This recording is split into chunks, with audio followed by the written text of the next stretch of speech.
अस्सलामुअलैकुम class. Last lecture में जो था वो हमने ऑप्टिमाइजेशन के डिफरेंट मेथड्स देखे थे कि किस तरह से जो भी हम मेथड अपना डेवलप करते हैं, डेवलप करने के बाद उसके जो डिफरेंट फैक्टर्स होते हैं जो कि हम कहते हैं कि हमारे मेथड को इफेक्ट कर सकते हैं, उनकी हम ऑप्टिमाइजेशन करते हैं। ऑप्टिमाइजेशन करने का मेन मकसद हमने देखा था कि क्या होता है, ताकि हम फाइंड आउट कर सकें कि कौन कौन सी ऑप्टिमम कंडीशंस हैं डिफरेंट फैक्टर्स की, ताकि हम वो कंडीशंस फाइंड आउट कर लें और उन्हीं कंडीशंस के ऊपर जो है हम अपना मेथड जो है वो ऑपरेट करें। आज हम देखेंगे कि वेरीफाइंग द मेथड के मेथड को जो है वो वेरीफाई करने के कौन कौन से तरीके हैं, किस तरह से जो है हम अपने मेथड को वेरीफाई कर सकते हैं।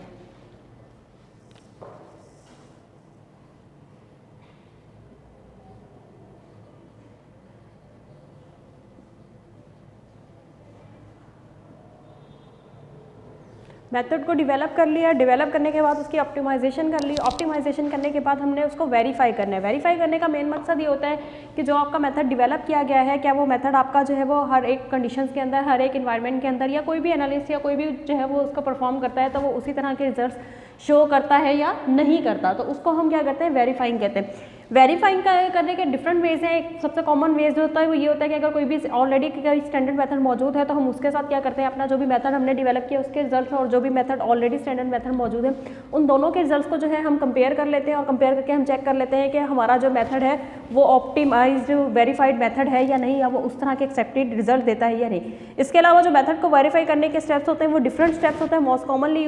जो है वो जनरली जो है वो 4 स्टेप्स हैं वेरीफाइंग करने के किसी भी मेथड के।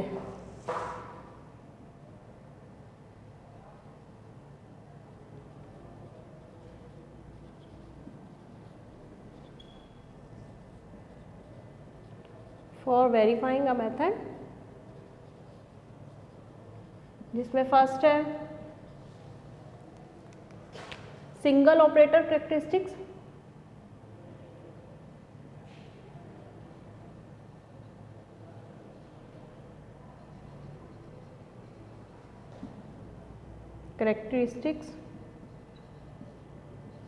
नेक्स्ट है blind analysis of standard samples,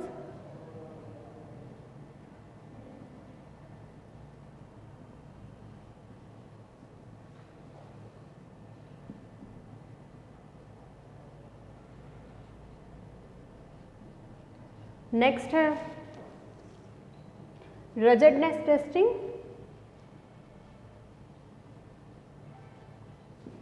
और लास्ट है इक्विवेलेंसी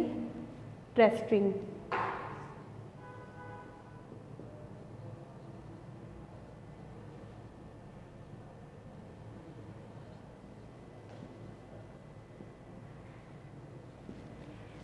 ये 4 मेथड्स हैं जो कि क्या करते हैं, हम यूज़ करते हैं किसी भी अपना जो मेथड हमने मेथड सेलेक्ट किया है उसको ऑप्टिमाइज़ किया है, फिर हमने वेरीफाई करना है तो उसको वेरिफिकेशन के लिए हम क्या करते हैं, ये 4 मेथड्स जो है वो यूज़ करते हैं। उसमें हम सब 1 बाय 1 देखेंगे कि सिंगल ऑपरेटर कैरेक्टरिस्टिक्स क्या होता है और किस तरह से वो मेथड को ऑप्टिमाइज़ करने में हेल्प आउट करता है। फर्स्ट है सिंगल ऑपरेटर करेक्टरिस्टिक्स क्या है, जिसमें हम क्या करते हैं कि जो भी मेथड डेवलप किया गया है उसकी एक्यूरेसी, प्रिसीजन और जो भी उसकी डिटेक्शन लिमिट है उसको चेक करते हैं।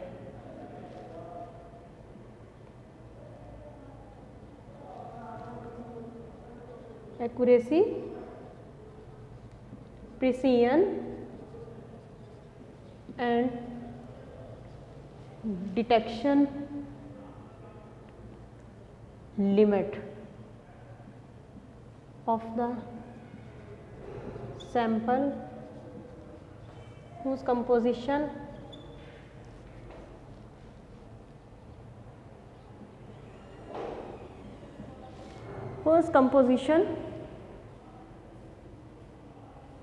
is known to the analyst.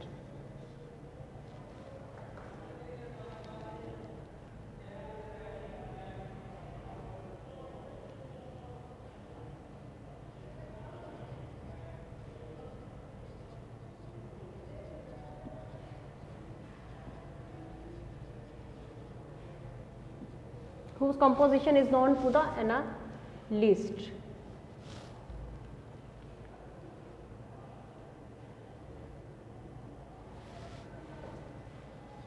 ठीक है, जिसमें हम क्या करते हैं, सिंगल ऑपरेटर कैरेक्टरिस्टिक। सिंगल का मतलब क्या कि कोई भी एक एनालिस्ट होता है जो क्या करता है उसी मेथड को यूज़ करते हुए उस मेथड की डिफरेंट सैंपल यूज़ करता है और सैंपल की कॉन्सेंट्रेशन होती है वो एनालिस्ट को नॉन होती है, और उस सैंपल को वो यूज़ करके क्या करेगा, जो भी मेथड डेवलप किया गया उसकी एक्यूरेसी को, उसकी प्रिसीजन को, उसकी डिटेक्शन लिमिट को फाइंड आउट करता है। अब प्रिसीजन फाइंड आउट करनी है, प्रिसीजन फाइंड आउट करने के लिए क्या है कि जो भी हमारा सैंपल है जिसकी कॉम्पोजिशन नॉन है उसकी डिफरेंट कॉन्सेंट्रेशन को क्या करता है उसी मेथड के जरिए एनालाइज करता है। फिर जो डिफरेंट कॉन्सेंट्रेशन पे रिजल्ट हमारे आते हैं या फिर जो हम कहते हैं कि रिजल्ट्स हमारे आते हैं उन रिजल्ट्स को एक ही सैंपल की कंपोजिशन के जो रिजल्ट हमारे पास आते हैं उनको कंपेयर करते हैं। अगर तो वो रिजल्ट्स हैं वो कंपेरेबल होते हैं तो इट्स मीन हम कह सकते हैं कि जो हमारा मेथड है वो प्रिसाइज मेथड है, और अगर उनकी कंपोजिशन के जो हमारे पास रिजल्ट्स आए हैं वो डिफरेंट होते हैं तो इट्स मीन कि हमारा जो रिजल्ट है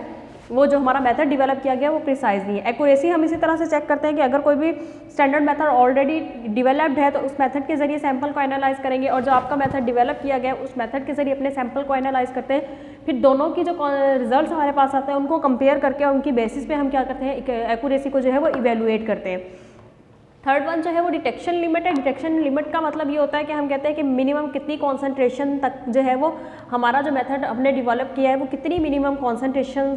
की या कितनी कॉन्सेंट्रेशन की रेंजेस जो है वो उनको डिटेक्ट कर सकते हैं। इसके लिए हम क्या करते हैं, जो भी एनालिस्ट होता है, जो एक सिंगल एनालिस्ट है जो कि हर हमारे मेथड की एक्यूरेसी को, प्रिसीजन को या डिटेक्शन लिमिट को चेक कर रहे हैं, वो क्या करता है कि डिफरेंट मैट्रिक्स के अंदर जो है वो डिफरेंट मैट्रिक्स जो होते हैं उनके अंदर अपने सैंपल की कंपोजिशन डिफरेंट रेंजेस के अंदर प्रिपेयर करता है और उसको जो है सैंपल को जो है वो एनालाइज करता है उस मेथड के जरिए। उसके बाद जो हमारे पास रिजल्ट्स आते हैं तो उनके जरिए वो फाइंड आउट करता है कि हमारा जो मेथड डेवलप किया गया है उसकी कितनी रेंज है, डिटेक्शन लिमिट कितनी है, किस कॉन्सेंट्रेशन की रेंजेस के सैंपल को वो एनालाइज कर सकता है। इसके अलावा एक और जो बेस्ट एक जो पर्पज़ होता है सिंगल ऑपरेटर कैरेक्टरिस्टिक्स का करने का वो ये होता है कि हम ये फाइंड आउट कर सकते हैं कि जब हम रेप्लिकेट वे में या डिफरेंट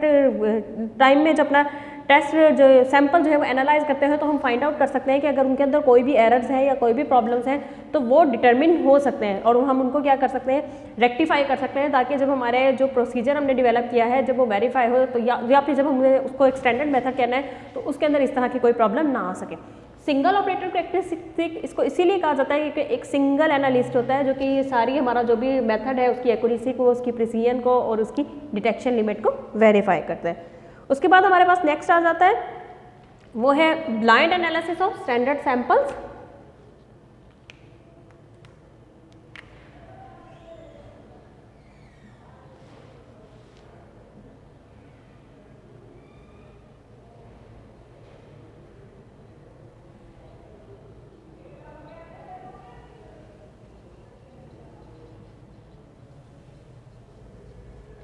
स्टैंडर्ड सैंपल्स का ब्लाइंड एनालिसिस किया जाता है। The analysis of a standard sample whose composition is unknown to analyst.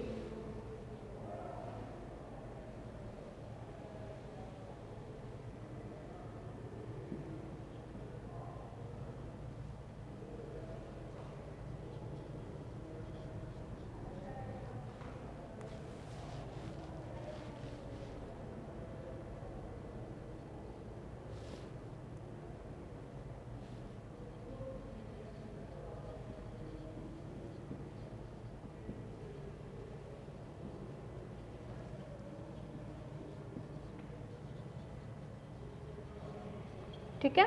कि जिसकी कंपोजिशन किसी भी एनालिस्ट को पता नहीं है, हमने क्या करना है उसका एनालिसिस करवाना है। अब लाइक दैट हम कहते हैं कि हम अपने मेथड को वेरीफाई कर रहे हैं, उसकी वेरिफिकेशन के लिए हम क्या करते हैं, हमने कोई भी जो एनालिस्ट जो उस मेथड को ऑपरेट कर रहा है उसको हम ऐसे स्टैंडर्ड सैंपल्स प्रोवाइड करते हैं कि जिनकी कंपोजिशन जो है वो एनालिस्ट को नॉन नहीं होती। उन सैंपल को वो मेथड यूज़ करते हुए, वो मेथड अप्लाई करते हुए एनालाइज करता है और उसके अकॉर्डिंगली जो है वो अपने जो भी रिजल्ट्स आते हैं वो उनको रिपोर्ट करता है। अब ये क्या होता है कि जो standard sample is analyse several time and the average concentration of the analyst is determined. अब क्या होगा कि जो भी स्टैंडर्ड सैंपल उसको दिया गया है जिसकी कॉन्सेंट्रेशन उसको अननोन है, वो सैंपल को एनालाइज करेगा, सेवरल टाइम एनालाइज करेगा और उसके बाद जो भी रिजल्ट्स आते हैं वो रिपोर्ट करता है। अब क्या होता है कि जो भी रिजल्ट्स आते हैं समटाइम हम कहते हैं कि एक एक्सपेक्टेड वैल्यू जो आनी चाहिए उससे वो डेविएट करते हैं। अब क्योंकि कंपोजिशन अननोन है तो हम नहीं कह सकते कि रिजल्ट जो है वो एक्जैक्टली आएंगे। अगर डेविएशन होती है रिजल्ट की, डेविएशन क्या हो सकती है, अगर 2 to 3 डिजिट्स की डेविएशन जो है वो एक्सेप्टेबल होती है। 2 डिजिट्स तक की अगर वेरिएशन है तो वो प्रेफरेबल होती है, लेकिन अगर 3 डिजिट्स तक की भी जो है वो वेरिएशन होती है तो वो भी क्या है, एक्सेप्टेबल है। वेरिएशन मीन्स क्या कह सकते हैं कि लाइक दैट हमने कहा कि हमने उस मेथड को यूज़ करते हुए कोई भी अपना स्टैंडर्ड सैंपल एनालाइज किया, जिसकी हम कह रहे थे कि वैल्यू जो है वो क्या होते हैं, नॉर्मली क्या होते हैं 3 डिफरेंट रेंजेस के ऊपर जो है वो हम क्या करते हैं, एनालाइज करते हैं। लाइक मैंने कहा कि मैंने अपना 1 ppm का सैंपल जो है वो एनालाइज किया और उसकी जो मेरे पास आंसर आया वो आया 0.42 आया, ठीक है। उसके बाद नेक्स्ट मैंने 2 ppm का किया, जो मेरे पास आया वो 0.63 आया। नेक्स्ट जो मैंने 3 ppm का किया और उसके जो मेरे पास रिजल्ट आए वो 0.82 आए, ठीक है।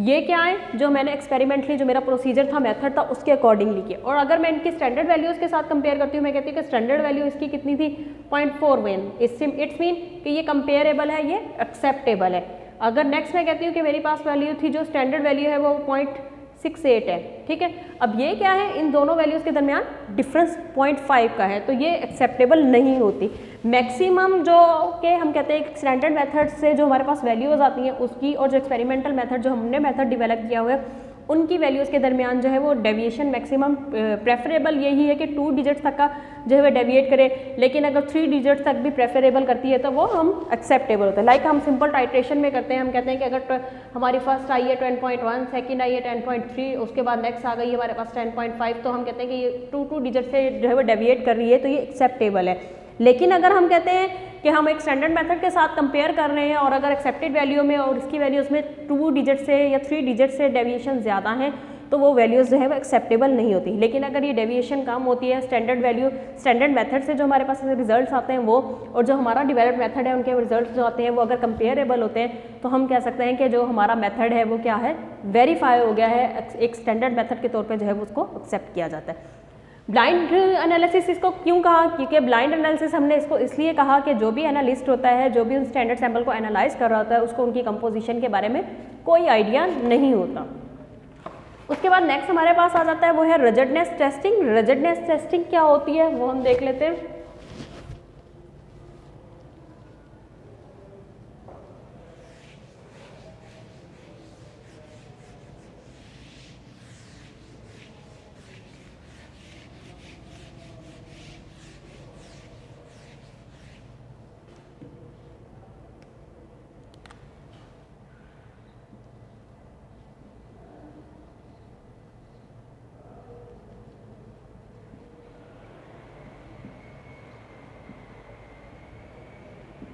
ठीक है, रिजिडनेस टेस्टिंग क्या होती है, हमने क्या कहा कि जब हम अपना मेथड को जो है वो ऑप्टिमाइज कर लेते हैं, तो वो एक लेबॉर्ट्री जहाँ पे हमने उस मेथड को डेवलप किया, डेवलप करने के बाद हमने उस मेथड को जो है वो उसी लेबॉर्ट्री के अंदर ऑप्टिमाइज़ किया, और ऑप्टिमाइज़ करने के बाद जब हमने उस मेथड को चेक किया तो वो उस लेबॉर्ट्री के अंदर बहुत अच्छे रिजल्ट्स जो है वो शो करता है। लेकिन अगर हम जब इस मेथड को किसी और लेबॉर्ट्री के अंदर ले जाके परफॉर्म करते हैं तो क्या होता है, हम कहते हैं कि हमारे पास रिजल्ट जो हैं वो उतने अच्छे नहीं आते, बल्कि ये क्या करते हैं, पुअर रिजल्ट जो है वो शो कर रहा है अगर मेथड। तो इसकी बेसिक वजह क्या हो सकती है, क्योंकि हम कहते हैं कि जब हमने एक मेथड डेवलप कर लिया तो वो सेम अपने रिजल्ट शो करे, लेकिन बहुत सारे ऐसे फैक्टर्स होते हैं जो क्या करते हैं, हमारे मेथड को इफेक्ट कर सकते हैं। तो अपने मेथड को जब भी हमने वेरीफाई करना है तो ये जो रीज़न होती है जिसकी वजह से हम कहते हैं कि एक लेबॉर्ट्री के अंदर हमारा मेथड जो है बहुत अच्छे रिजल्ट दे रहा है, लेकिन किसी दूसरी लेबॉर्ट्री के अंदर वो उतने अच्छे रिजल्ट शो नहीं कर रहा, तो इसके लिए हम क्या करते हैं, अपने मेथड को जो है वो रिजिडनेस टेस्टिंग के जरिए जो है वो वेरीफाई करवाते हैं कि अगर कोई भी ऐसे फैक्टर्स है जो इफेक्ट कर रहे हैं, ताकि हम उन फैक्टर्स को फाइंड आउट कर सकें, उनको इवेलुएट कर सकें, उनके फैक्टर लेवल्स को देख सकें, और उसके अकॉर्डिंगली हम अपने मेथड की जो भी कंडीशंस हैं वो अपने प्रोसीजर्स के अंदर स्पेसिफाई करें, ताकि अगर एक लेबॉर्ट्री से किसी दूसरी लेबॉर्ट्री के अंदर जो है वो मेथड अप्लाई होता है तो वो क्या कर सके, सेम रिजल्ट जो है वो दे सके। रिजिडनेस टेस्टिंग होता क्या है, the process of evaluating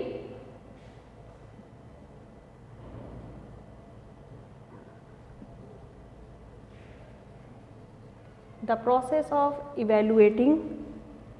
a method to determine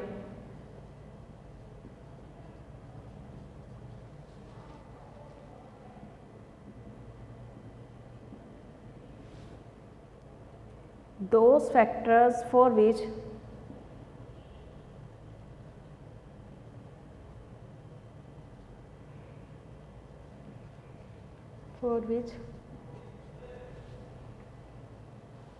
a small change in value for which a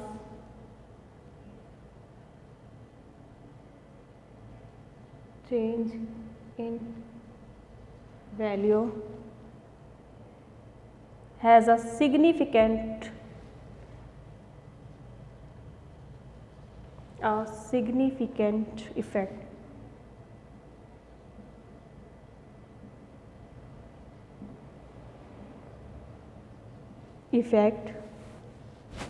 on the method's result.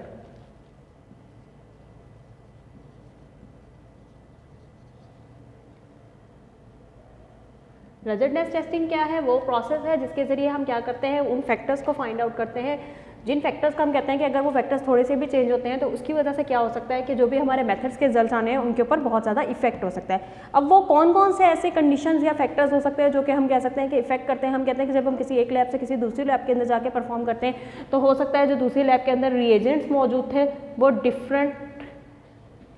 Purity level उनका डिफरेंट था या डिफरेंट किसी कंपनी से आए हुए थे। सेकंड क्या हो सकता है कि जो हम इक्विपमेंट यूज़ कर रहे हैं वो इक्विपमेंट जो है वो उस तरह का नहीं था, कैलिब्रेटेड नहीं था। जो भी हम इंस्ट्रूमेंटेशन या फिर हम ग्लासवेयर यूज़ कर रहे हैं वो हाई लेवल क्या नाम है, उनके अंदर कोई कंटेमिनेंट मौजूद थे या फिर हम ये कह सकते हैं कि उनके अंदर कोई इम्प्योरिटीज़ मौजूद थी जो क्या कर सकती हैं हमारे, या वो प्रॉपरली कैलिब्रेटेड नहीं थे जो हमारे रिजल्ट्स को इफेक्ट कर सकते हैं। इसके अलावा क्या होता है कि बहुत सारी इन्वायरमेंटल कंडीशंस होती हैं, क्योंकि हम जब एक लेबॉर्ट्री से किसी दूसरी लेबॉर्ट्री के अंदर जा रहे हैं तो ऑब्वियसली बहुत सारी इन्वायरमेंटल कंडीशंस ऐसी होती हैं जो क्या कर सकती हैं, उस मेथड को इफेक्ट कर सकती हैं। और जब वो मेथड को इफेक्ट करती है तो अल्टीमेटली जो हमारे पास रिजल्ट्स आते हैं वो इफेक्ट होते हैं। अब इन्वायरमेंटल कंडीशंस के अंदर हम क्या कह सकते हैं, हम टेम्परेचर का कंसीडर कर सकते हैं कि टेम्परेचर जो है वो हो सकता है एक लेबॉर्ट्री के अंदर कुछ और टेम्परेचर था जिस पे आपका मेथड जो है वो ऑपरेट कर रहा था। सेकेंड हम कह सकते हैं कि ह्यूमिडिटी लेवल जो है वो डिफरेंट हो सकता है, जो क्या कर सकता है आपका जो भी प्रोसीजर है, जो भी मेथड आपने डेवलप किया हुआ है, आपने अप्लाई किया हुआ है, वो उसको इफेक्ट कर सकता है। तो रिजल्टनेस टेस्टिंग करने का मेन मकसद यही होता है कि हम क्या करें, एक तो हम ये फाइंड आउट करें कि कौन कौन सी जो है हमारे पास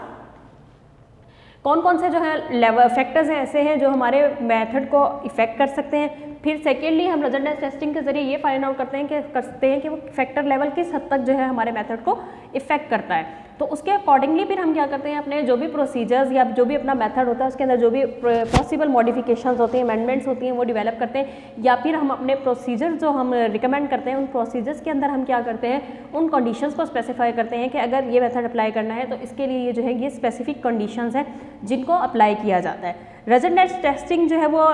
स्टैंडर्ड मेथड्स के जरिए जो है वो परफॉर्म की जाती है और उसकी बेसिस पे हम क्या करते हैं, जो डिफरेंट फैक्टर्स होते हैं जो कि हम कह सकते हैं कि इफेक्ट कर सकते हैं उनको फाइंड आउट किया जाता है। और उसके बाद हम क्या करते हैं कि उन प्रोसीजर्स के या उन फैक्टर्स को हम किस तरह से रिजॉल्व कर सकते हैं या किस तरह से हम कंट्रोल कर सकते हैं, हम वो रिजल्टनेस टेस्टिंग के जरिए जो है वो फाइंड आउट करते हैं। This approach to resultness testing can be time consuming. एक और इम्पॉर्टेंट चीज़ कि जो रिजल्टनेस टेस्टिंग होती है ये टाइम कंज्यूमिंग हो सकती है, क्योंकि आपको हर एक फैक्टर को देखना पड़ता है, फिर उसको अकॉर्डिंगली ऑप्टिमाइज करना पड़ता है। फिर हमें डिफरेंट फैक्टर लेवल देखना पड़ता है कि हम कौन कौन से फैक्टर लेवल पे जाके जो है वो इसके अंदर जो प्रॉब्लम क्रिएट कर रहा है या एरर क्रिएट कर रहा है उसको हम कंट्रोल कर सकते हैं। नॉर्मली क्या होता है, जो रिजल्टनेस टेस्टिंग होती है वो 2 लेवल्स पे परफॉर्म की जाती है। एक वो लेवल जो कि हमने स्पेसिफाई किया होता है कि अगर हमारा जो भी मेथड है वो इस लेवल पे अगर आप या इस रेंजेस पे आप परफॉर्म करेंगे तो आपको रिजल्ट बेस्ट देगा। सेकेंड फैक्टर लेवल हम वो फैक्टर लेवल रख लेते हैं या वो लेवल रख लेते हैं कि जिस पे हम कह सकते हैं कि जो हमारे क्या जिसको हम कह सकते हैं कि हमारा जो है वो मेथड को जो है वो इफेक्ट करेगा, तो इस हद तक चेंजेस आ सकते हैं या ये फैक्टर जो है वो इस रेंज तक या इस हद तक जो है हमारे मेथड को इफेक्ट कर सकता है। तो उन 2 फैक्टर्स के लेवल के ऊपर जो है हम अपना मेथड को जो है वो वेरीफाई करते हैं। उसके बाद नेक्स्ट हमारे पास जो आता है वो हमारे पास आ जाता है, जो फोर्थ है वो है इक्विवेलेंसी टेस्टिंग। इक्विवेलेंसी टेस्टिंग को भी हम यूज़ करते हैं अपने मेथड को वेरीफाई करने के लिए।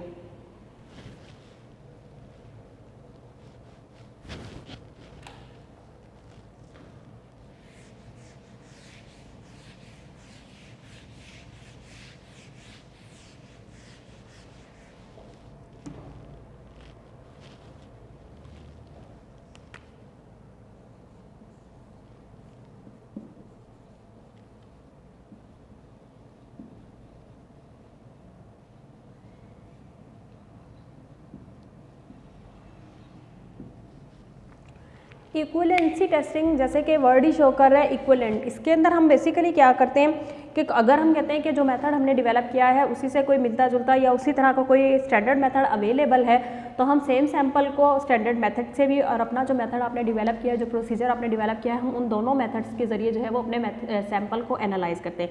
सैंपल को एनालाइज करने के बाद नॉर्मली क्या होता है कि जो हमारे पास रिजल्ट्स आते हैं उन रिजल्ट्स को हम क्या करते हैं, कंपेयर करते हैं। अगर तो जो स्टैंडर्ड मेथड है उसके रिजल्ट और जो आपने मेथड डेवलप किया है उनके रिजल्ट्स कंपेरेबल होते हैं तो हम कहते हैं कि हमारा जो मेथड है वो इक्विवेलेंट है। इक्विवेलेंसी टेस्टिंग जो है वो शो करते हैं कि हमारा जो मेथड है वो एक स्टैंडर्ड मेथड जो कि ऑलरेडी डेवलप मेथड था उसके इक्विवेलेंट है, क्योंकि जो उसके रिजल्ट्स आ रहे हैं वो क्या हैं, एक स्टैंडर्ड मेथड के साथ कंपेरेबल है। नॉर्मली जो इक्विवेलेंसी टेस्टिंग की जाती है वो 3 लेवल पे मिनिमम 3 कॉन्सेंट्रेशंस के ऊपर जो है वो हम करते हैं, ताकि हम क्या कर सकें, हम फाइंड आउट कर सकें कि जो भी हमारा न्यू मेथड है वो क्या कर सकता है, डिफरेंट अमाउंट ऑफ एनालाइट के ऊपर वैलिडेटेड है। और अगर हम उसको डिफरेंट कॉन्सेंट्रेशंस पे जो है वो चेक करते हैं तो उसके जो तीनों डिफरेंट कॉन्सेंट्रेशंस पे हमने चेक किए, जो उनके रिजल्ट्स आते हैं वो जो हमने स्टैंडर्ड मेथड्स के जरिए भी चेक किए तो उन तीनों रिजल्ट्स के साथ जो है वो कंपेरेबल है। अब लाइक दैट अगर मैं आपको सिंपल एग्जाम्पल दूँ कि हम कह देते हैं कि हमने जो है वो अपनी